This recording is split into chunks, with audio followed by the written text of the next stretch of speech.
you know, the supportive role instead. Probably going to be double Trinity forces on the side of Cloud9, but having that Ashe arrow for the engage definitely will help out.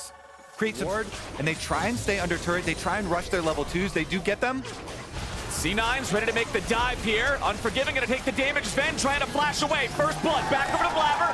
Ayla wants to try to get one back, but he won't do it. I think they did a good job of trying to focus down Sven a little bit. He almost dies to that. The fact that that gets stopped is probably why there was no cleanup kill, because you could have double E dash. Hold on! Hold on, boys! EG's making a play. They're trying to find the mid lane dive. They'll get it, but Blabber farming up the chickens nearby was in the end from top side there, as he knows what Cassante can do if you're too close to the turret. It costs the Dominus, but now C9 looking for the dive. Here in the bottom lane. They find a lot of burst on the Unforgiven. They'll get him first. Ayla's now down below 100. C9 juggling the aggro beautifully again.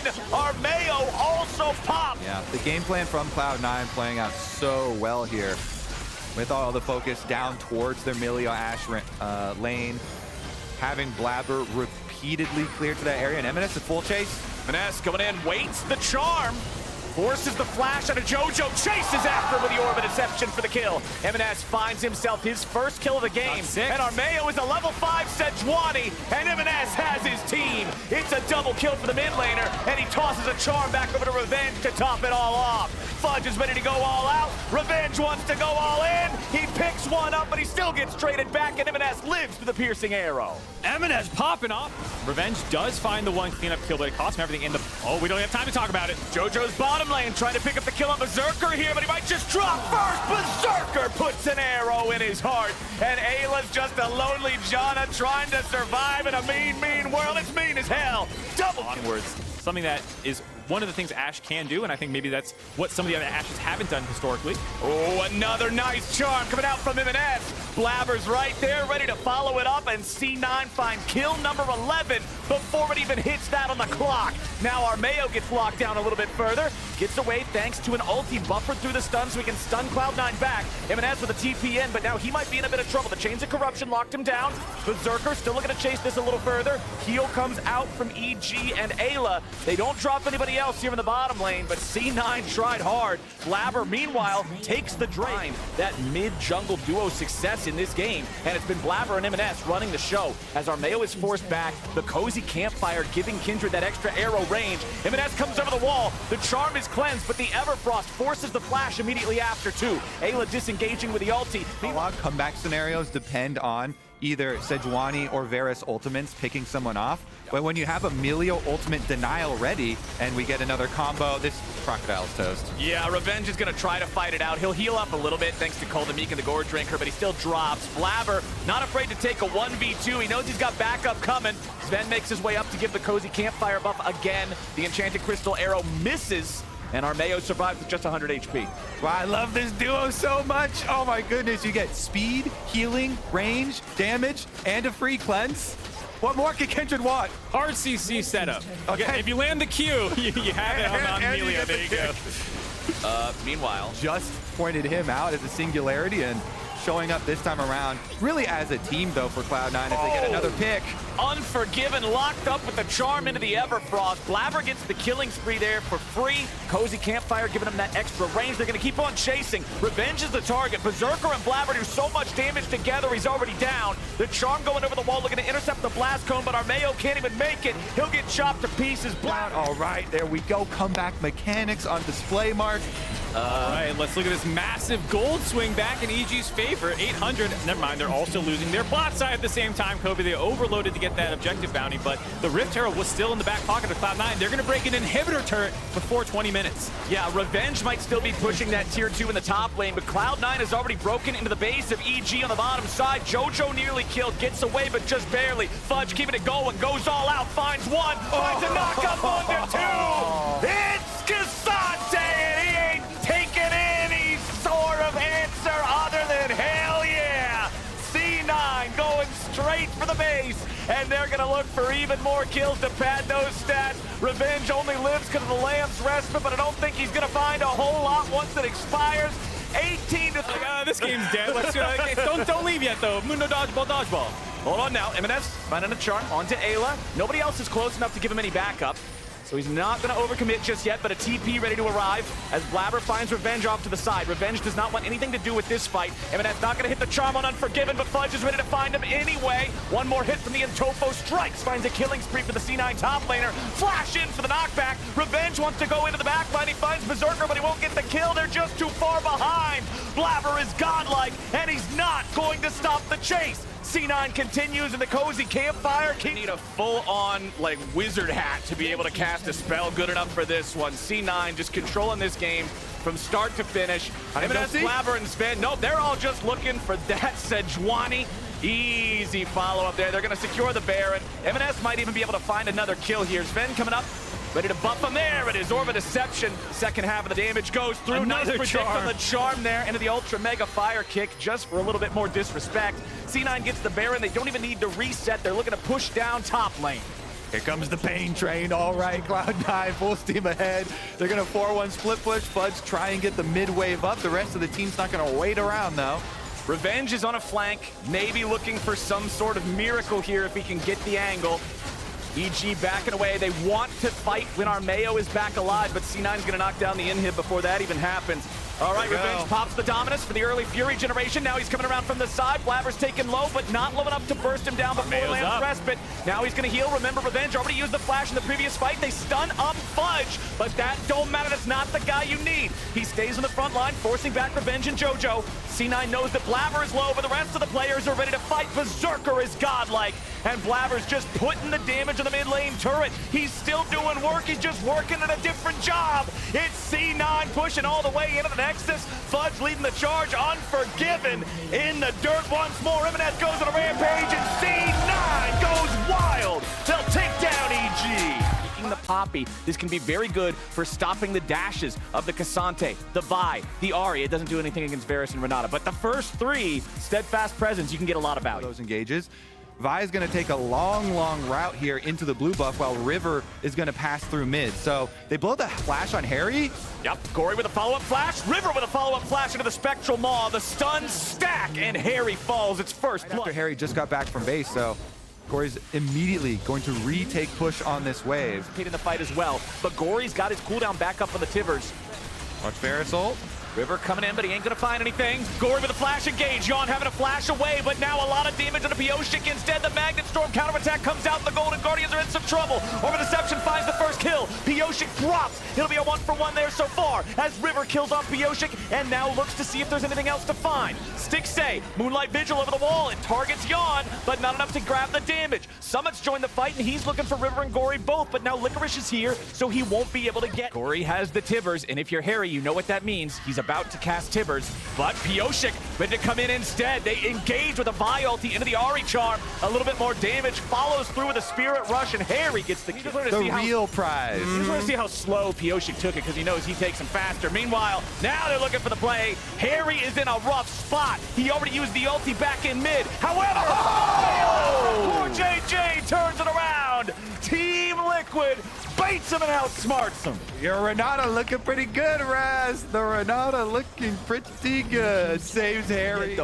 He's there as well. And it's such a Renata unique interaction. Most other champions are not just going to be able to save the guy like that from what should be a sure thing. River does not want to give it away for free. Licorice and Stixxay are not grouped up with the rest of Golden Guardians. Meanwhile, Harry taking a little bit of damage over the wall here. Nice use of the Everfrost to lock down River. They want to make this fight happen. They go all out. A little bit more damage is going to finish off the enemy jungler, but now Harry's going to be picked off instead. Stixxay grabbing the kill, and River stays alive. Now they're going to turn it right back on Pioshik. Team Liquid is washed away, and the Golden Guardians just flushed them. That was so nasty from Golden Guardians. Team Liquid, they got dizzy. They didn't even know where they were. Look at this, over the wall, River and Hui are poking around at Harry, and you think, okay, so I guess the call here is have Harry and Summit keep River out while River is the big kid on the playground. Gory, though, might be in a little bit of trouble here. There's that Vi Ahri Wombo combo, but Gory can walk it off, and River comes over the wall with a Heartbreaker playmaker. Let's see if they can get what they need here onto Harry and Pioshik.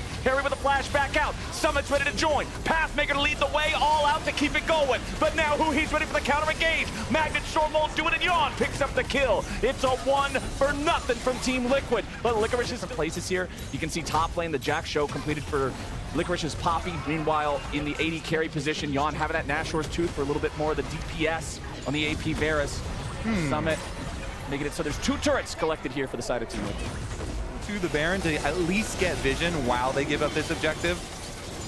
And when you have White Gun, Aphelios, the Chakram Pick. These 2 champs together can definitely make it happen. Currently, they're looking towards the top side, but they know that at least Ari is here. Pioshik's been waiting in the brush for such a long time.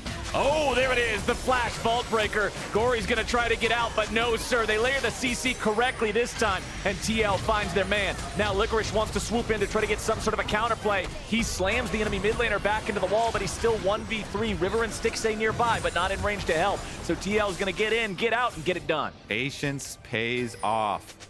Just keep camping brush with Vi Ari. They find a pick up. Another one with the Varus ult. Oh man, the chains of corruption in the handshake. Get over here! Jan gets the kill, who he dropped. And now both of the junglers here, but the Baron is already pretty low, down to about 3K. Golden Guardian stopping the DPS, turning back onto Harry instead. Spectral Maul's not gonna find him. Core JJ might just be killed first. Licorice goes over as the Baron is taken by the Golden Guardians. They've already killed off Core JJ. They're about to find a second on Pioshik. Golden Guardians absolutely rock the fight. Beautiful job playing around cooldowns for the Golden Guardians. And Cassante. They aren't done just yet. Summit gonna get dived on by 3. They've got the damage of River and Licorice here. It's not quite enough to bring him down just yet. Heartbreaker doesn't find a target, and that means Summit and Harry both stay alive. Nice counterattack. Summit grabs a kill on the enemy support as River and Licorice have to retreat. Stixay and Gory ready to join up here. Long range Q from the Aphelios, but Summit will not fall. Yeah, he's back to a tank now. The hunt is done. Way in. Pioshik's here ready to potentially smite fight for this. Both teams already at 2 Drakes. Chains of Corruption fly out, but they ain't gonna find anything. Pioshik goes in, looking for Stixay there in the back line as Gory keeps Core JJ away. Pioshik and Harry find the kill at a Stixay, but it's already gonna be traded back to the enemy jungler. River is unstoppable. Summon is isolated behind enemy lines. He might be Cassante, but he ain't invincible. Gory picks up the second. So wisely and able to snowball a lot off of the Baron stop into Baron take themselves. Now, they've got the stand-up fight and a Pioshik right in front of them. Oh, no, dude. Pioshik wanted a vault break away, but then Poppy just breaks his spine, slams him into the wall. Feels like the last few times, so I'm trying to find an angle, and it feels like there is none. They could get a pick, maybe. They're looking for it now, but the Golden Guardians have already found the back line. Jan tries to flash away to stay alive. Meanwhile, Pioshik and Harry looking for the kill on Stixay, who kites him out of the tier 2 turret. Shut down over to Licorice. Stixay outplays in the 1v2. Summit now isolated. River is dominating. Cassante is gone, and Pioshik's about to be mopped up next. He tries to get out. He's going to walk away. He escapes Stixay, but now Core JJ stuck in supportal combat against Huhi. He's just going to get poked at that damn thing. Poke, poke. Supportal combat! Oh, and then he flashes over the wall once the crash down goes. Baron's helping! Are pushing for the end of the game. Core JJ falls thanks to Huhi and Baron, and Golden Guardians are on the victory march. Pioshik might have escaped the slaughter at the battle, but he'll die right after. It's an ace for Gory. It's a team fight and game win for the Golden Guardians, and they'll take down TL. And another 2v1 for Stixay. Bar shows up on your screen. Your job is to remove him. Rich came over to League of Legends from Heroes of the Storm and just said, damn, you guys got a lot of champs. How come you aren't playing all these? Found they're not even in the neighborhood. Makes it very easy for Dignitas to secure that one for themselves. All right. 6. I mean, hey, if they win this one, they're only 1 off. Contracts coming in looking for the angle here on Palafox on to Jensen. Mind you, Palafox just barely not having the damage to secure the kill. Meanwhile, back in the river now, Tomo's in some trouble. Goes up into the air, the feathers fly, but Tomo won't die. Trying to continue kiting this one out. A little bit more lockdown from FBI, but a nice grand entrance from Diamond again, trying to get Dignitas away, but his first blood back over to Palafox. Jensen drops. Santorin has to try to run, but Diamond's gonna be the target next. A double kill back over to Syndra.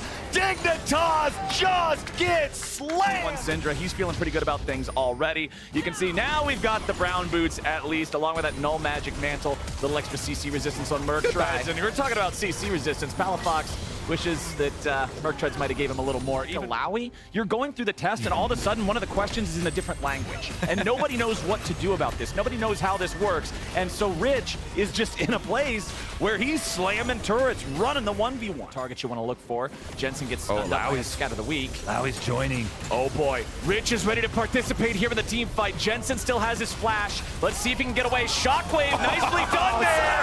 And a leap of faith summons the tentacles. Ignar wants to get away, but they've got the quickness, and Jensen's got another kill. Dignitas keeps that chase alive as FBI has to kite back. A little bit of long-range damage over here on a diamond, but again, it's Rich using the test of spirit, pulling the ghosts out of these guys, forcing them back, and taking control over the river. Contracts thinks it's safe to farm. No, tentacle. Just going about your Bottom two. FBI and Ignar coming down here to help Palafox force down this tier 1 turret. Rich is defending, but it's an Alawi by herself. Can she make this work? Tries to get out of range, but no, FBI. on. Oh yeah, insta slam. Take that turret down. Bonus money because it's the tier 2 and they're worth so much more. Energy Full use of the champion. Now mid lane under assault though, and Energy bringing 5. Trying to Oh, nice engage coming out there from Diamond to lock down multiple targets. Ignar's already dead. Jensen will drop in return, making it a 1-for-1. Rich is here on the front line. Dokle is low. Pathmaker to go unstoppable and continue the disengage. But Santorin's looking for the Arctic Assault on Contracts. The Dignitas cap also being done for Palafox on Syndra is huge. A lot of damage, yeah. Rich under attack. Dokle goes all out. Rich could be in trouble here. He's chain CC'd, but he gets a kill back anyway. That's a Lowy, man. 1-for-1. Top laners are both out of the picture. Yep, that's what we say, Flowers. Game plan, fight anyone on your screen. Goes down fighting. Rich is good for 1, even with all of Energy going for him, and they fully invest in trying to kill the Alawi. It's a 1-for-1 plus a tower for Dignitas. Exactly. That's the benefit they gain, is the extra objective off the back of it. Nice engage coming out. They lock down the enemy carry, and Jensen pops them. Contracts goes out next. It's 2 for free over to Dig, and they'll win. Whisper into the Lord Dominic's regards next. Love this. Think it's the right choice. You're going to have to get through both Dokle and Contracts to be able to really participate in these fights. That's 2 massive meatballs. It's what we were talking about earlier with Sion having the extra tank ability, even on the low econ roll in the jungle. Contracts going after Rich. Decimating Smash ain't even going to hit him. Rich just walks away from it and has those completed treads. But the base, everybody's going after Alawi. That's not an objective. This turret's an objective, and this turret is objectively dead. Dignitas, they're just walking into the enemy base. Okay, TY, question mark ping, whatever it matters. It don't matter. Dignitas just picks it up. And I was like, okay, we'll see. I'm not fully convinced yet.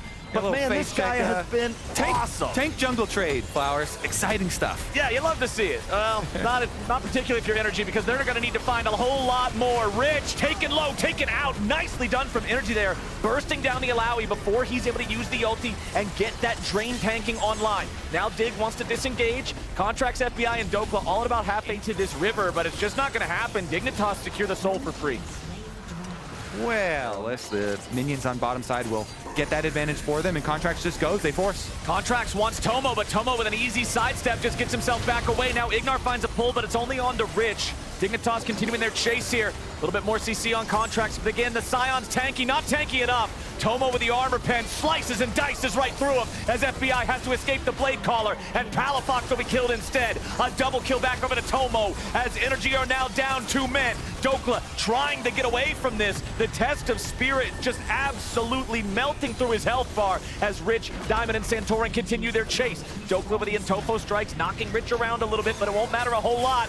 Minion wave crashing into the Nexus turrets. FBI's gonna have to have a miracle here, but I don't know if they believe in miracles on Energy's side right now. FBI kiting back a little bit. The tentacles still trying to slam into the ground, create enough space. Santorin wanted to disengage. Dokle goes in, FBI finds the kill. Dignitas, they have to re-kill the inhibitor here in the bottom lane. It respawns at an unfortunate time. Base for Baron trade. This could be seriously bad news for Energy. The Baron's burning low, but Dignitas are in the enemy base. Nexus turret number 2. It's going to be focused down. Dokle's trying to buy him some time. Dignitas are now stuck in a 4v5 in the enemy base. They're in a 3v5. Rich trying to fight 1v5. They tear him down. Jensen's on the run. Diamond's on the run. To the river first. Go say hello to that daddy dragon. Oh, Ignar wanted to make a play, but instead the engage coming in from Dignitas. Palafox is already found. Ignar's gone too. Dig found their moment, but can't Can they finish the fight? Tomo is free firing, and he fangs contracts too. Dokla cannot get away. FBI cannot get away. There's no hope left for Energy. And Dignitas get a clean ace. Going into that one because the game all of a sudden was so close. But they'll do what they came to do. They'll go to a 5-4 record, and they'll So hard to do reviews like that.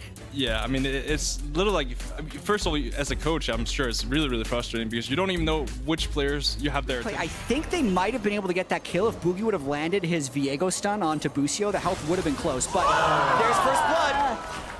Very clear, the first dragon getting picked up by 100 Thieves here just below 7 minutes to begin that stacking. Really scared. Grabs the root. Chime tried to respond with a hook of his own, but had to flash out. Nature's Grasp grabs him. The saplings and more rains enough damage down. Pulling Wild Turtle in momentarily with a handshake. You know, I just know from playing him a lot, like he's really good at carries, right? But you have to kind of go to the role.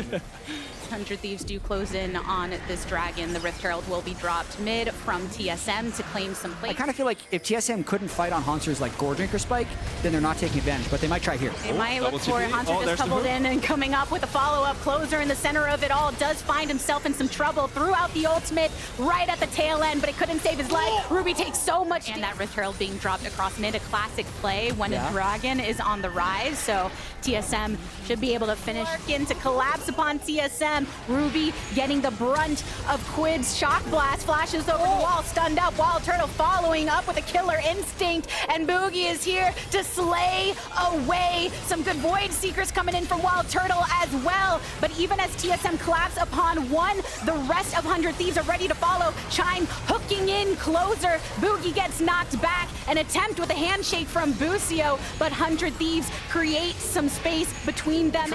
Yeah, because Doublelift has ult.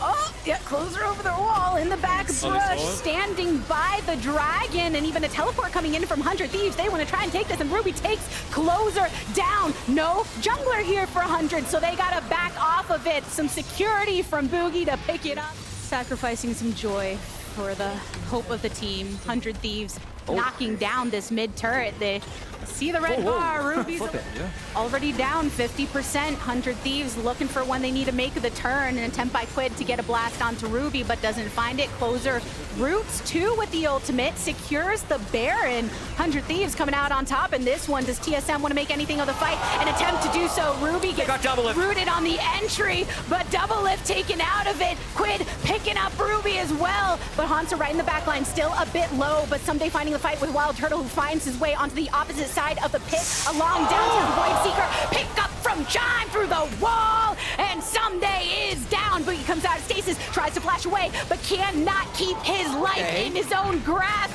Follow up from 100 Thieves. There's only so many wearing purple, but they still keep 3, trading 2 for 3 lives on the opposite side. We've got a banger game. Yep. So the fact that TSM had shadowed a little bit towards Drake and overtaken mid-prio gave 100 Thieves just enough of a window, and they're picking up a lot of kills on the back end. Okay, Chime wanted to go for it. The fight itself, even though they were able to one-shot Doublelift, get his CS bounty, or kill bounty, the rest of the fight dealing 2 dragons to 2 with the Baron buff, but now being on Soul Point gives 100 Thieves a lot of agency. Yeah. And that was also because, like, you know, TSM TP behind and they didn't get anything when they did. Yeah. And that because of that, suddenly 100 Thieves had more breathing room because else it'd be, it's like, oh, they're killing them again. It's like, great. This is great. But no, we did get a decent amount of back and forth, and I mean, 100 Thieves and TSM both mostly residing on this bot side. No vision in the jungle for 100 Thieves, so seeing where TSM decide to collapse upon them. The downtown ultimate from Closer might grab some, but Hanser was rooted and blown up before it even reaches him. So 100 Thieves picking up 1 on the enemy solo laner. Have to be wary of Ruby looking for an angle, has the stun at the ready, has Tibbers too, and Boogie has fallen low. Quid trying to burst him down. Oh, the success of Quid in that engage. Yeah. And it just gave them no opportunity to actually fight, and then once they'd lost Hanser, 100 Thieves could pretty much just pick their target and go. That is nice play. I mean, nice, but that's one hell of a flip. But you can see there's no warding on the bot side. Okay, yep. Wait, what do I click? Well, you can click that for the, and then you just draw wherever you want, or like, you click this to draw whatever you want to the line. Okay, I'll do a. Oh, Oh, let's see, 100 are all right here. And Correct. TSM are here. All right. And then here's 2 eyes for Smiley. As Chime, oh no, Chime's in some trouble. TSM, now it's so hard to see the fight. I'm putting it on hard mode for the play-by-play. TSM still in the crosshairs of 100 Thieves. Thank you, Jed. That's a good caster. Good caster right there. Uh-oh, Hanser marked low once again. 100 Thieves collapsing upon him. A root is granted onto Boogie, meaning no jungler in the vicinity for TSM, and 100 Thieves are taking them down one by one. Closer separate onto Ruby, has the teleport in from 100 Thieves to be able to continue onto this approach. Ain't no Tibber's gonna help you right now. A bear hug cannot keep 100 Thieves at bay. There's a chance they try and push to win here. They might not need the Baron. They've killed pretty much anyone who has meaningful wave clear, so 100 Thieves might be going for the end here. Already hitting onto the inhibitor. Yeah, hopefully they can do it better than Dignitas. Let's hope this is a clean one. I guess we're about to find out, making sure to knock one turret down to half, eliminating Hanser upon entry. The damage is just too good from Doublelift and 100 Thieves, bookending Week 3, taking down Chime as one last consolation prize, a win for 100. 2 teams. I think Immortals got a very standard draft where they're not necessarily putting together any massive synergies. They picked Sejuani. Schedule so far from FlyQuest. This definitely on paper, their easiest matchup of the week. This dragon fight could be big. And Vulcan gets charmed, knocked up. Vikla comes over the wall to try and get the damage down. First Too blood easy. drawn by Prince. So Immortals in some trouble here for Kenvi now that they don't later on, but I agree with you, Jat. It feels like there's moments where they're not quite in sync. Solo has to be a little tepid right now as Pika doesn't quite hit him with the root, but Solo's already marked down low. Impact ready to swing away over the wall. Kazande's coming on into it. Solo still keeping himself in it. Has Kenvi here, but Kenvi is knocked up and blasted down. Impact with providing that body block outside of this brush so that FlyQuest can continue on to the Rift Herald. And even with some of the downtown hits from Immortals, they managed to burn down Vulcan, who's now got his sights onto Solo. A double knock-up, and in the center of it all, Solo has fallen. Kenvi, though, reaping back the kill onto the enemy support. Balulu goes over the wall to escape it, but FlyQuest coming out of this one in search of Kenvi deep into the enemy jungle, standing upon the wards of the enemy as well, and eventually LCS of all time. I think when, pause on that thought as Solo's getting the brunt of the force of impact once more. Is from like a, as they're going to get top turret here with the Rift Herald, from a raw entertainment perspective, like in the moment. When you got Daisy just walking around. Yeah, new Daisy is really my strong. They've really beefed her up to do, and Immortals really do need to find something. And that's exactly what they're trying to do in this moment. They want to find the Rift Herald. Treats goes for the play onto Vikla, but he just ease on out of there. Balulu still going for the lockdown, but Impact is ready to collapse. One Emperor's Divide used, but the dash in from Vulcan. Vikla gets the kill onto Balulu. Tactical dishing out some damage, but with the front line eliminated for him, he can't get back into the fight. Treats completely separated. Even in Pharaoh Man C, just a done. Pull this Rift Herald, but there's always this difficult situation. Like if you're going to start an objective, you need to be willing to peel off and fight, which they try and do, but 18 or 20-minute gold of that Cloud9 game, because this is 8.4K. Could have been able to end. So does FlyQuest make any breaking in towards the base at this point? They're gonna try to do so. Knockback of Treats, teleport coming on in for the assist for FlyQuest. Solo is already marked down low, and Impact is going for the kill. When you have most of your engage and disengage already on the retreat. Celebrate their 3-0 week, move on to week 4. It is also crazy that we are halfway between trying to adapt to the current meta while also keeping our fundamentals in check. And if you adapt quickly, great. If not, that's 3 games a week going the other way. And now things still going the way of FlyQuest, man. Still going their way for sure.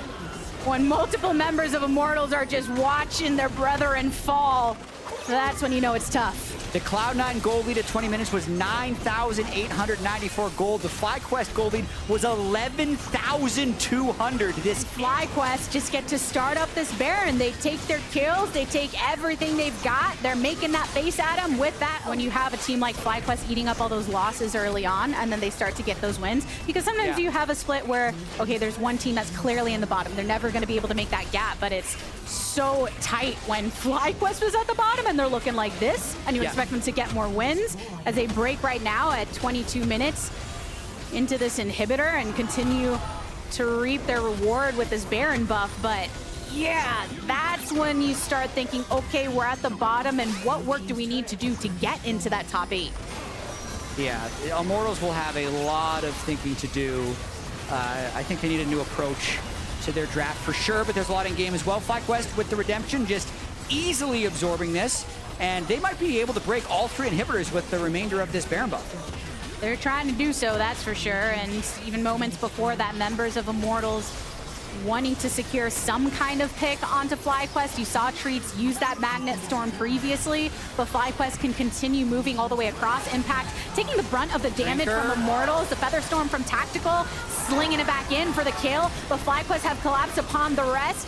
Charm and more onto Vikla, who goes into stasis, knocked up upon re-entry into this fight. 2 lives lost for FlyQuest, but 4 lost for Immortals, and they're walking it into the base. Hey, I can respect it. Immortals got some. Yeah. That was the goal. They're trying desperately to keep those minion waves dead, but with Prince alive and 28 seconds on this Baron buff, I think this will do it. I think you're right, Jet. I think you're right. FlyQuest make losses a thing of the past, ending week 3 of summer with a sweet, sweet 3-0 and sending Immortals to the bottom of the standings.